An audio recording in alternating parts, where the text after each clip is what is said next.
People ask me all the time what I mix Total ISO in. Honestly, I mix it with everything. Water, egg whites.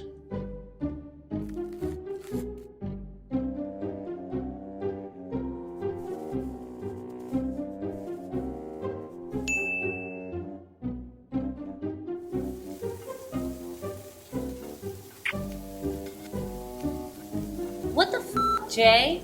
Capone, Daisy.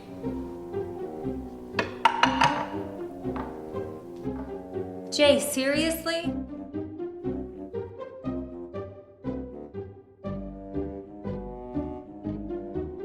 Don't. He thinks he's got a scan. Has to piss on everything. Yeah. All right, so week 40 of quarantine. Is that what it feels like? It's so crazy, man. We were talking about, I still people posting on Instagram and stuff. Oh, starting to watch the Ozark series. I'm like, dude, that was fucking 2 months ago. Right? You waited a while to watch it, though. I know, but I mean, when people started the quarantine, everyone found the time to slow down. It took me a while to slow down. Yeah. With me, I just don't have time to watch anything. I know. So I actually watched the Jordan documentary. Michael Jordan? Yeah, there's four parts. It's called The Last Dance. So there's like a 10-part series they're running on ESPN. It's good? It's amazing. Oh, wow. But it made me realize a little bit what I want to talk about jaywalking today. Oh, cool. Okay, come on, Capone. Come on. And, obviously he built the Bulls, the Chicago Bulls. through late 80s or whatever, and into the 90s, and everyone was like a Bulls fan that weren't before. Yeah, that's cool. But, it just showed you, like, I'm sure there were other stars, but in our era, remember, I was like in 5th grade, I think, when like the Air Jordans got launched. And I remember everyone was like, oh my gosh, these sneakers, they were like $80, Dave. That was like unheard of. Like, I couldn't afford, like, my parents wouldn't get me those shoes. I remember a kid came in class and I was like, everyone was just floored that the kid actually had a pair of Air Jordans for $80, But you worked, though. You had money. You could have bought them. No, this is what, I was before that? Well, I remember my brothers were just starting their business, I think. Oh, okay. A year after, I think they started it. Oh, okay. But you're right. I mean, listen, could I afford it? Yeah, but we weren't. My dad never would have dropped. We had one pair of sneakers we were able to have each year. Wow. YouTube. Gotta let the Instagrammers know. I haven't been on Snapchat as much lately. I need to get back on that. You still go? At all? Yeah, you kind of gotta go back and forth. Yeah. We are blessed today with no blowers. I know. For the time being. Maybe we'll get to finish this before Someone shows see up. what happens. But so I was talking about the Jordan documentary and like how are you? And building of stars. And I want to talk a little bit about like how I think, and this leads to bodybuilding, but like every sport needs its stars. I think when golf was like at its peak, I mean, there's been a lot of great golfers like Mickelson and all these guys, but Tiger Woods was the one that really drew the attention to like golf when he came on at a young age. And same thing with Jordan, Kobe, obviously basketball, like we're talking in our eras, Mike Tyson was when I was a kid. Oh, here comes the lawn people now. So, every sport needs its stars, and I think that, we had a lot of them when I was up and coming. I mean, I remember, not just the best guys, but people were knocking at the doors over and over. Like, even go back to Gaspari days when he was second to Lee Haney 3 times, right? And you had other guys that would just potentially there that never came through. But you know, Sean Ray, like when I picked up any magazine, Sean Ray was there, Mike Christian was there, you know, Mike Quinn even. Remember Mike Quinn? Yeah, big guy. So you had a lot of star power, and I think even when I came up through the ranks, you know, we had, you know, myself, all the newcomers were spoken about, like in the magazines. You had someone that actually gave them that platform. And that's the thing that's missing now, is there's no one to lead these guys. They can look at someone's career like myself or Ronnie's or, you know, Phil Heath or whatever, who were champions for a lengthy time, but they can't, you know, there's no guidance where Joe Weider would actually guide these guys. And I think, you know, when I watch this documentary, it reminds me a lot of like how I came up, and like, you know, he battled, you know, before he actually won the title. He got so close, you know, they went down to like the Eastern Finals, and like the Pistons would beat him or whatever, and then finally they get their number, and then they would just never look back. It's a lot about how I was when, you know, I was second, whatever, and then I won and just never really looked back. It was pretty cool. But, you know, so many guys I admired, like coming up through the ranks, and I just wonder what it's like as a fan experience now. Who do they follow, like on the YouTube and whatever else, you know? But, you know, Jordan's will to win was just crazy. Like he, you know, he was, I think, what from my understanding, he was afraid what people would think when he did this documentary, because he's kind of proving everything. But because people maybe look at him as he was kind of an asshole, right? Really? But he was just very, he just had that will to win. You know, he was really passionate about what he did in building the team. So he'd yell at the guys, and, you know, and they had to put their feelings aside and just understand, like, hey, we're building a championship team, you know? Yeah. Which is hard, because I'm in that position sometimes, like, you know, when I try to do stuff and I'm just passionate about what I do and I want things to be perfect. Yeah. It's hard to sometimes, you know, you expect people to, hey, pick up exactly what I'm working towards, but not everyone can adapt to that, you know? Yeah. And he was able to build that team, and you know, they probably could have been a lot better. You have to watch the series to understand. Yeah, but, it sounds great. you know, they actually broke up and probably could have won more championships, you know? Yeah. So, reminds me a lot about bodybuilding. The landscape of bodybuilding today, like, doesn't have the aura that it did when I was a kid. It was a rabbit. Oh, yeah, missed it. Let's sit in the bushes right there, look. Yeah. Oh, yeah. Look at that. Rabbit. Cute. He's not afraid. That one came up in the driveway. Yeah. Today. Oh, really? Yeah, it's pretty crazy. Yeah, so, you know, when I was kind of exiting, you know, I was looking at these new rising stars. I was looking at Men's Physique, and, you know, Mark was training, like, kind of around me, and obviously Phil came up and won, and it was like, there was still kind of like some excitement there, right? Yeah. But maybe I just don't follow it as close now.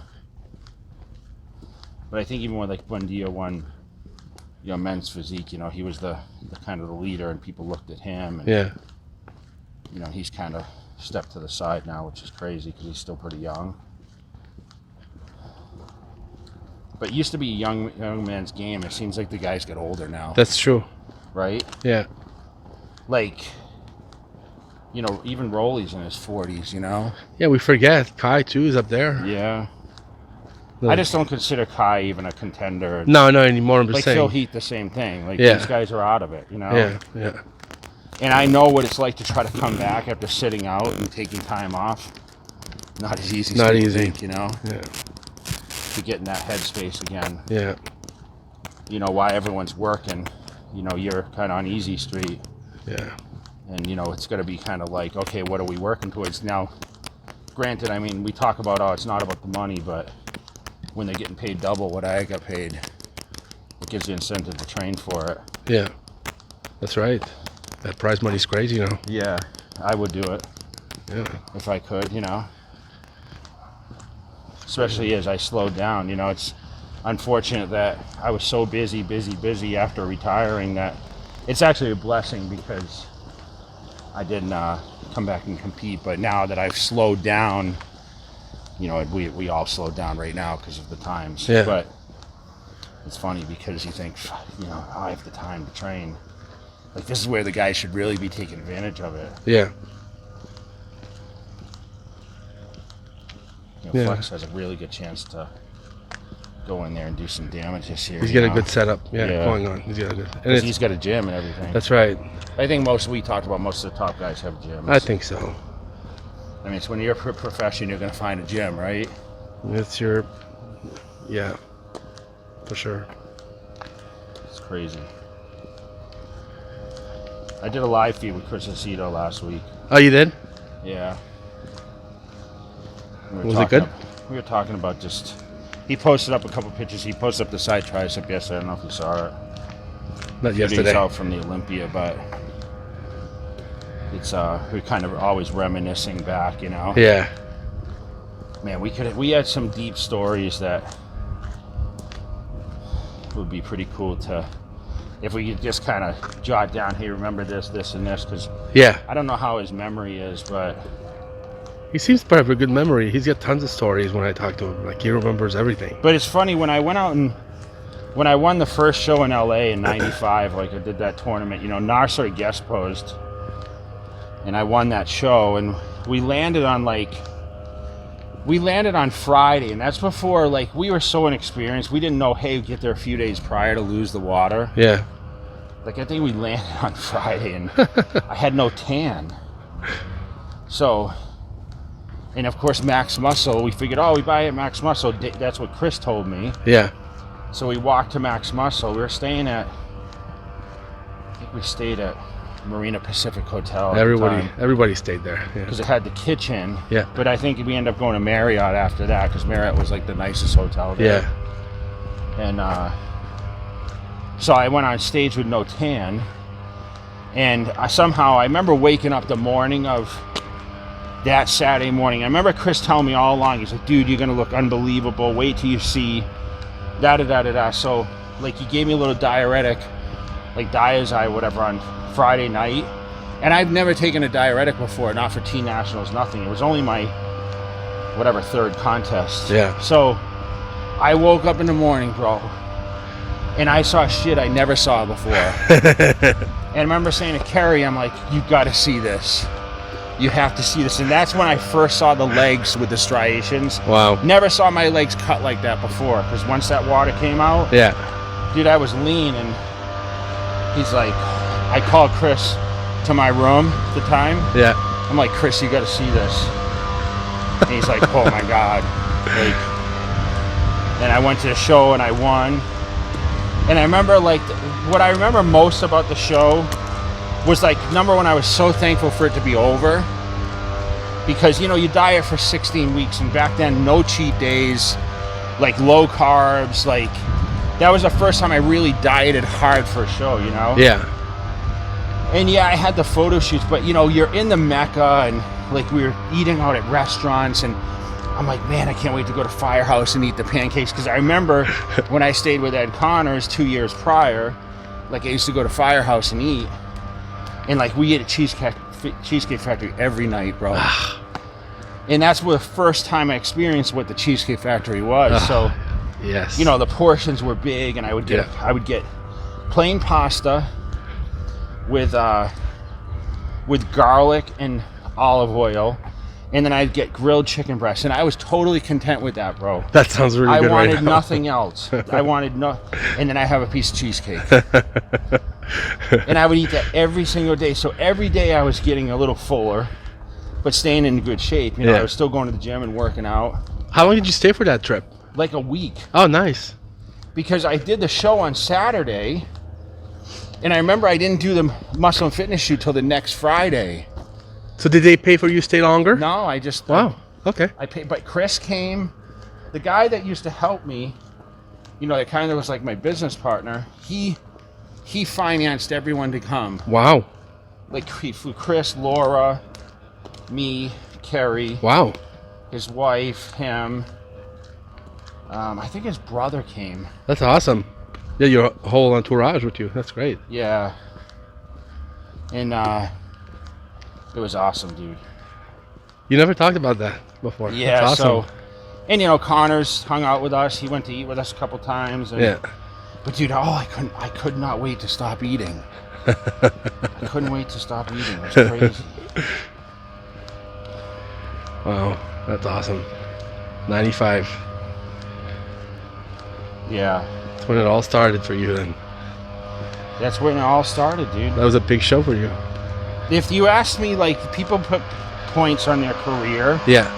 I always say the Tournament of Champions may have been the biggest highlight of my career besides the muscle.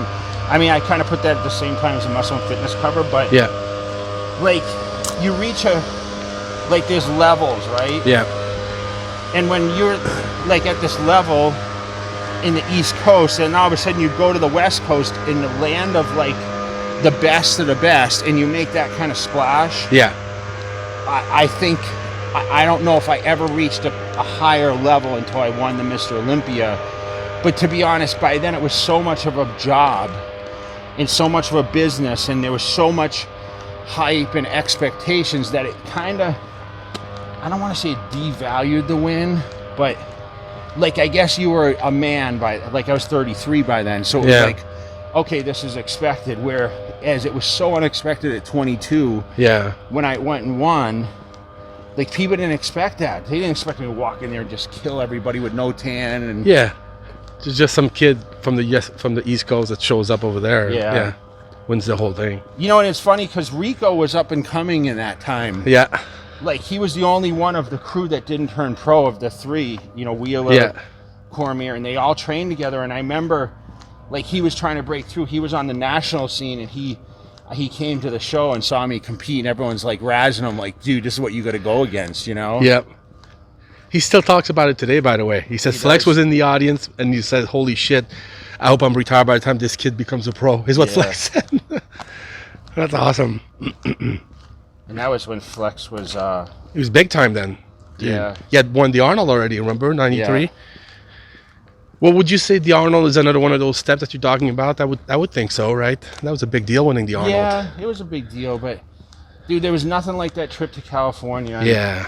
And solidifying. Like, I went home, and when the magazine started to hit, bro, like the notoriety that was on the local level, because then people are like, holy shit, this kid's for real, you know? And that's when the whole, like, when you live in that community and no one's really got beyond a certain level. And yeah, guys have gone to nationals and they were actually doing better than me. There was a kid, Steve Cantone, who was really good. But no one was, like, I was on covers and they were like, this kid's going to be the next big thing. That was what it was all about. And, you know, it's like, don't believe the hype kind of thing. So it's like, not like I believe the hype, but it was like, okay, I'm legit. Yeah. You know, Chris was right. Like, that's when I really gained confidence in what Chris did. Yeah. Because he told me, dude, you're going to look amazing. And I'm like looking in the mirror like, are you sure I'm going to be cut enough? Yeah. He knows. Yeah. He's got that eye. So I don't know how that transitioned from the Jordan era to... I like where we went. Yeah. That was good. Yeah, the Tournament of Champions, bro. Yeah. I wish I'd seen it. I was here. I moved here in 93, so I was here, but I didn't go see that one. No. I would remember if I saw you there, yeah. Crazy you didn't. It was at Redondo, and that was like the best theater then. I know. I saw you win the Ironman in 03, though, there. And that was awesome. I remember, because that was your big comeback, you know, because you skipped 02. Yeah. And that was the first show. You weren't supposed to do it, but a week before you said, I'm doing it. Yeah. Because you were planning to do the Arnold, and I went to that, and dude, that was awesome. Steve Murphy came to that show. Yeah. I remember your routine. I remember everything. It was great. That was the Italian song you picked for that. Yeah. Oh, man. Good memories, dude. Redondo Beach. That was a good theater. It's all renovated now. It's nice.